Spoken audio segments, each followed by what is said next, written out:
Welcome to the Music Artist Deep Dive Podcast.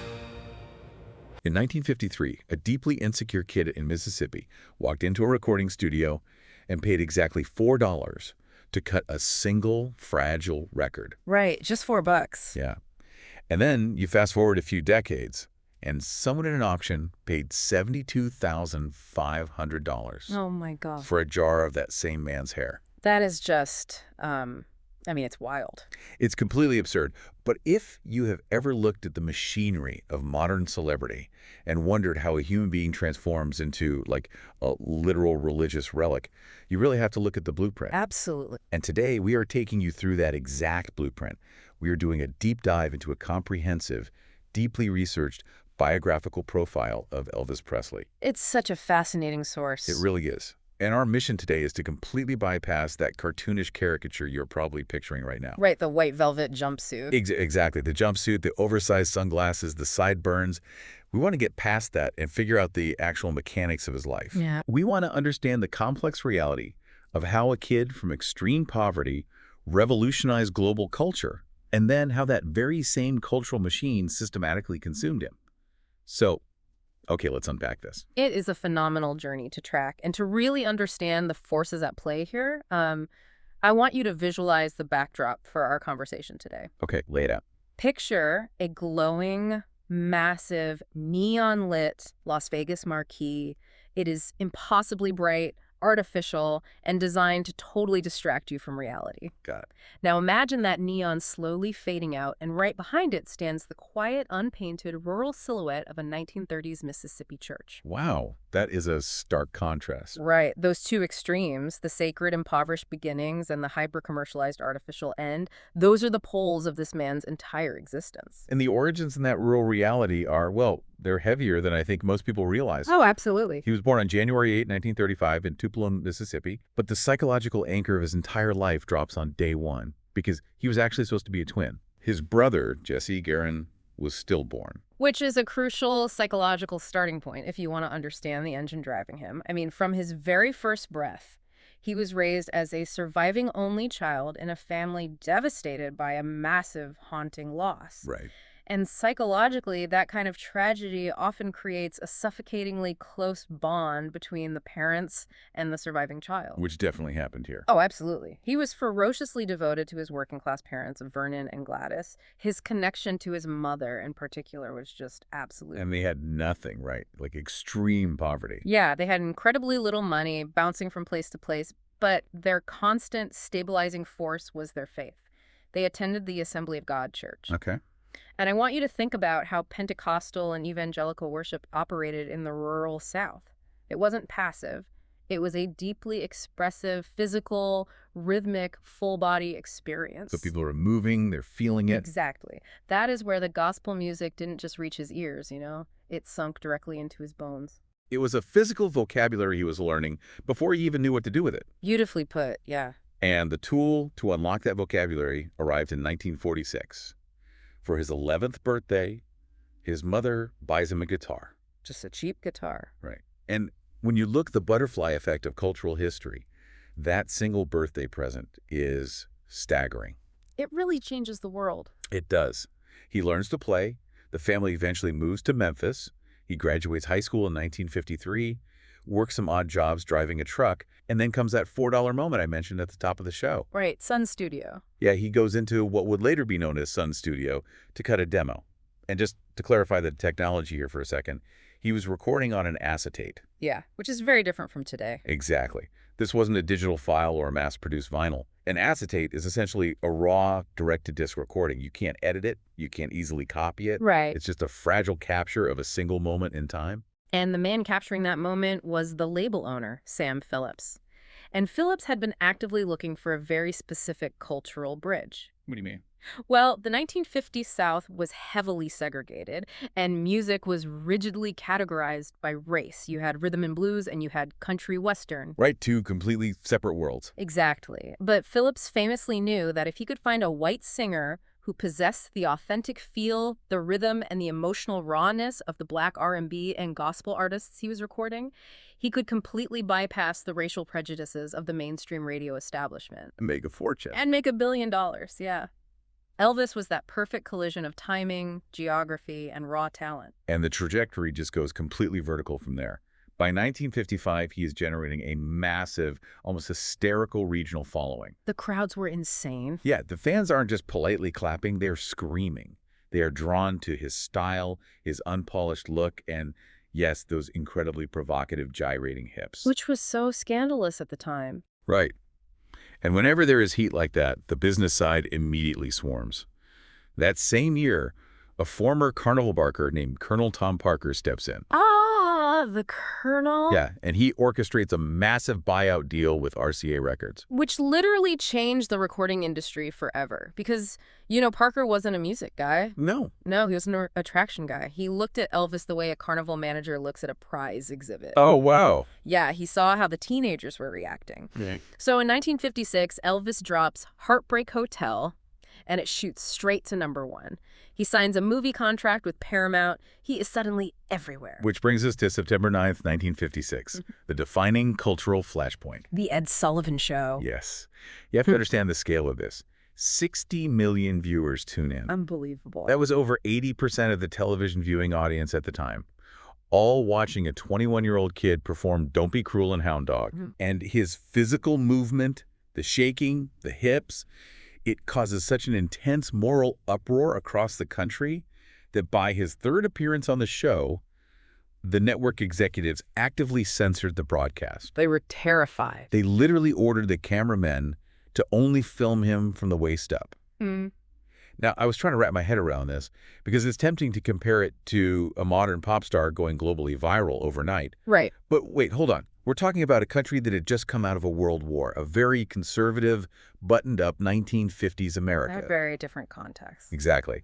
So I have to ask, was the outrage from the establishment really just about a kid shaking his legs, or was something deeper happening? That's a great question. Like, was it the fact that he was taking this deeply sacred spiritual intensity of a Sunday morning church service and injecting it directly into a Friday night teenage house party? It almost feels like the establishment viewed it as cultural blasphemy. Well, what's fascinating here is that your analogy hits the absolute core of the panic. The establishment was terrified precisely because of the synthesis. The blending of it all. Yeah. He wasn't just standing at a microphone crooning safe, pleasant pop melodies like Bing Crosby. Right, standing perfectly still. Exactly. He was taking the fervor, the raw, sweaty, physical emotion of the Pentecostal church and applying it to secular, youthful rebellion. He was synthesizing rock, country, and gospel into a completely unprecedented sexually charged energy. Which, of course, parents hated. Oh, they hated it. It felt dangerous. It felt disruptive. But to your point about the church, it is so vital to remember that despite becoming the ultimate secular pop icon, the establishment eventually recognized his roots. Wait, how so? Over his entire career, Elvis won exactly 3 Grammy Awards. Really? Only 3? Only 3. And not for rock and roll, not for his pop hits. All 3 of those Grammys were specifically for his gospel recordings. Oh, wow. Yeah, no matter how massive the global fame became, that Mississippi church never left his artistic DNA. But history shows us over and over again that once an artist becomes a truly dangerous, disruptive global phenomenon, the establishment doesn't just let them run wild.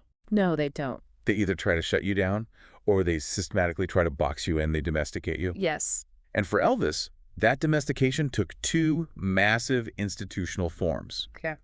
The United States military and the Hollywood studio system. Yeah, the sheer weight of the fame machine really began to process him. Yeah. In 1957, right at the peak of his dangerous rock and roll rebellion, he receives a draft notice. Talk about bad timing. Right.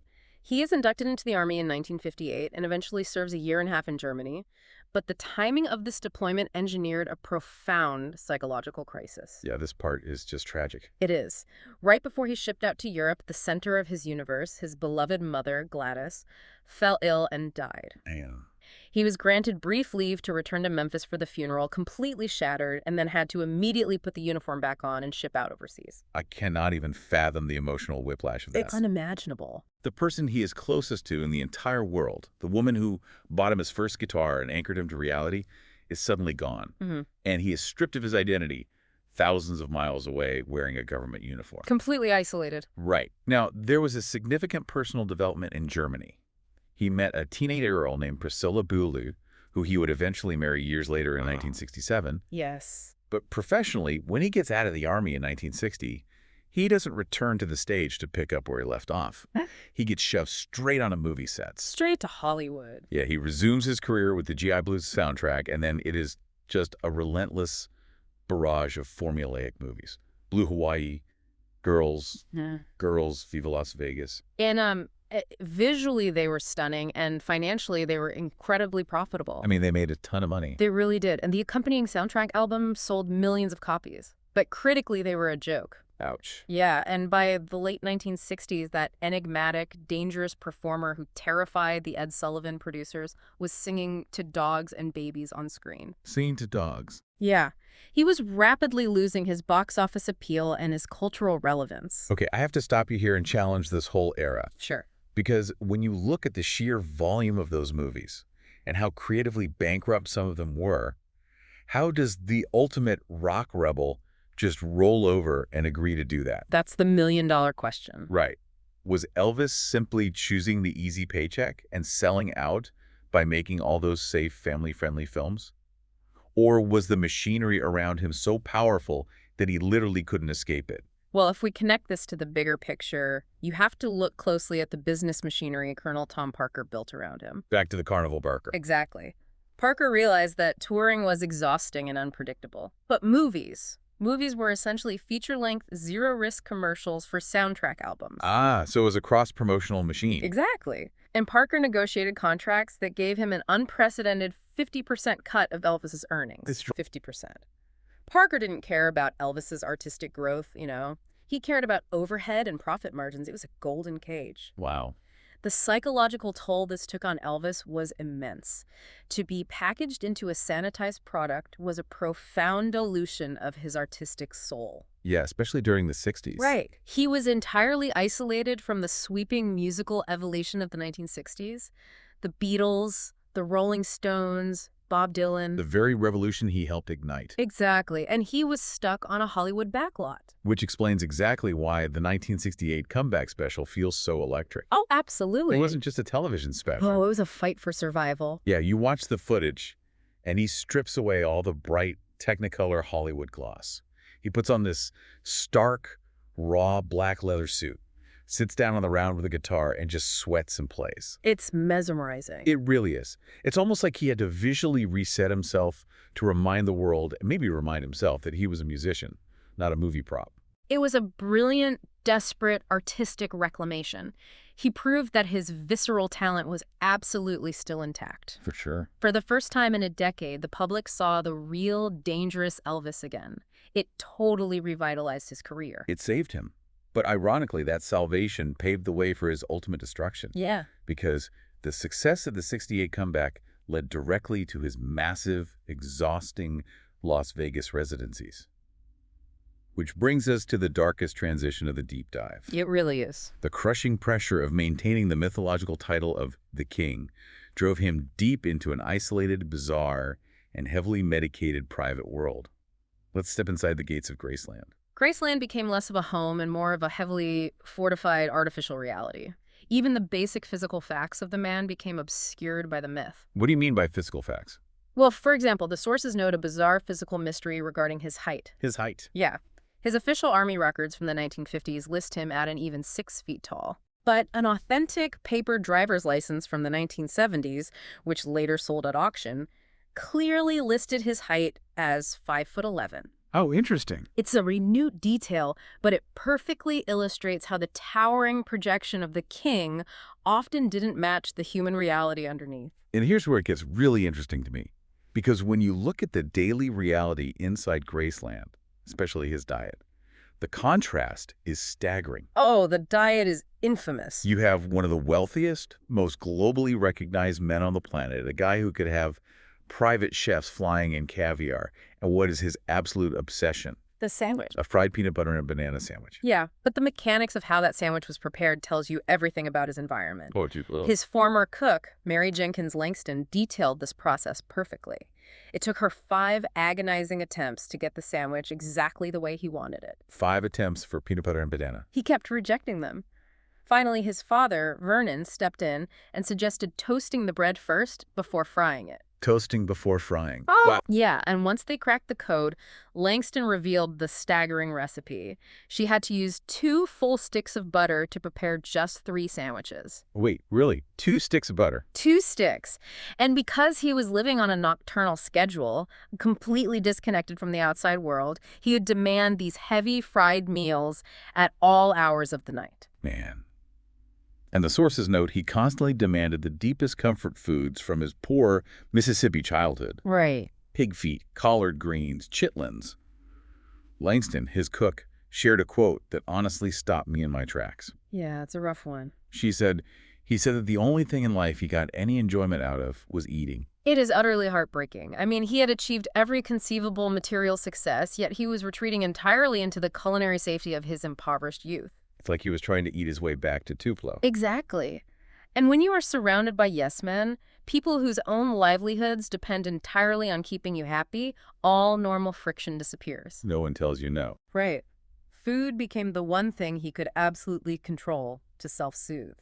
And you see that exact same desire for a chaotic, consequence-free environment in the animals he kept at Graceland. Okay, the pets at Graceland are mind-boggling. We aren't talking about a golden retriever here. No, definitely not. He literally owned a mynah bird that was explicitly trained to make verbal excuses for him on the telephone when he didn't want to deal with people. I mean, can you imagine calling and a bird tells you he's busy? It's insane. And it escalated. In 1961, he acquired a chimpanzee named Scatter. Oh, Scatter. Yeah, Scatter was treated almost like a destructive alter ego. The chimp wore human clothes, drank actual alcohol, and routinely trashed dressing rooms on film sets. Drank alcohol. Yes. And the environment at Graceland was so toxic and unmanaged that the story goes the estate servants eventually became so fed up with the chimp's unchecked behavior that they secretly poisoned him. Which, on the surface, sounds like some absurd dark comedy. But if you look at the mechanics of it, it's a terrifying psychological symbol. Oh, definitely. Scatter the chimp and the excuse-making bird aren't just funny pop culture trivia facts. They are massive red flags. Exactly. They are the symptoms of a man retreating entirely from the human world. He was building a padded cell of privilege, totally insulated from the consequences of reality. And without any boundaries or friction, the decline accelerated rapidly. It did. His personal life collapsed. His marriage to Priscilla fell apart, ending in a 1973 divorce. Priscilla received custody of their daughter, Lisa Marie, who was born in 1968. Right. Meanwhile, he is battling severe, escalating weight problems and a crippling addiction to prescription drugs. The health crises were constant. Yeah, he was hospitalized multiple times, but the machine demanded to be fed. The overhead of Graceland, the massive payroll of his entourage, Parker's cut, it all required cash. So he had to keep going. So he kept touring. He pushed his body onto the stage for his final concert in Indianapolis in June of 1977. But the physical toll was simply unsustainable. Just weeks later, on the morning of August 16th, 1977, Elvis Presley was found unresponsive. He died of heart failure at Graceland. He was only 42 years old. 42? It's so young. It is. Toxicology and medical reviews later heavily linked his sudden cardiac event to his extensive prescription drug abuse. Such a tragic end. It was. He was buried on the Graceland property, finally resting near his parents and his grandmother. It is a devastating, incredibly lonely end to the human being. But here is where the story takes a surreal pivot. Oh, the pivot is massive. Because while Elvis the Man died in 1977, the massive global industry of Elvis the commodity was just getting started.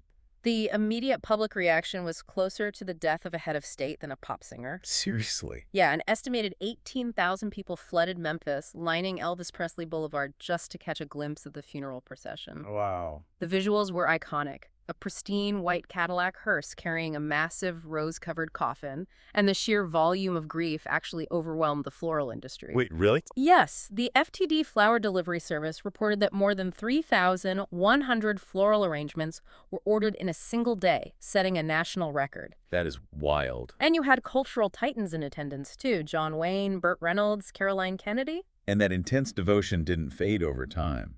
It institutionalized. Right. Graceland essentially became an American pilgrimage site.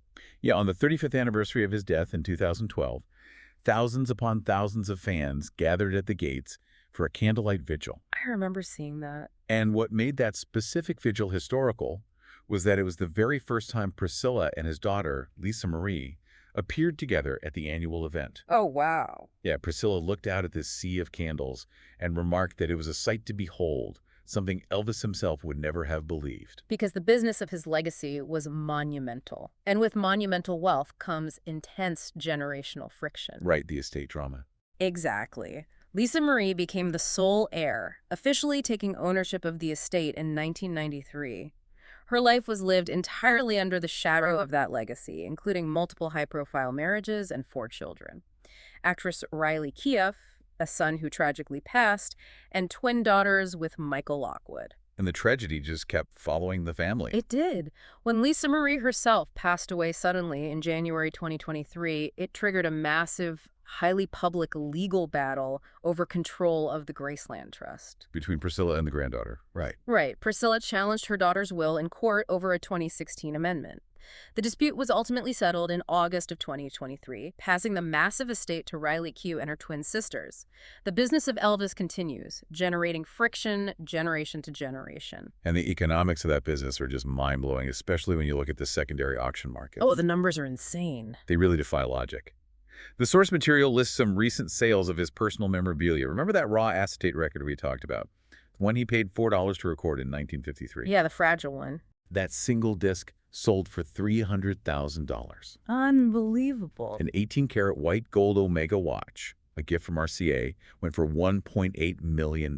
Wow. A Beretta pistol, given to him by General Omar Bradley, sold for $51,000. The famous white jumpsuit from his 1972 Madison Square Garden show, over $1 million. Just for a piece of clothing. Right. And then the absolute peak of surrealism. Someone literally paid $72,500 for a jar of his hair. That is just, wow. So what does this all mean? I have to ask you to explain the psychology here. Why are people paying $72,000 for human hair?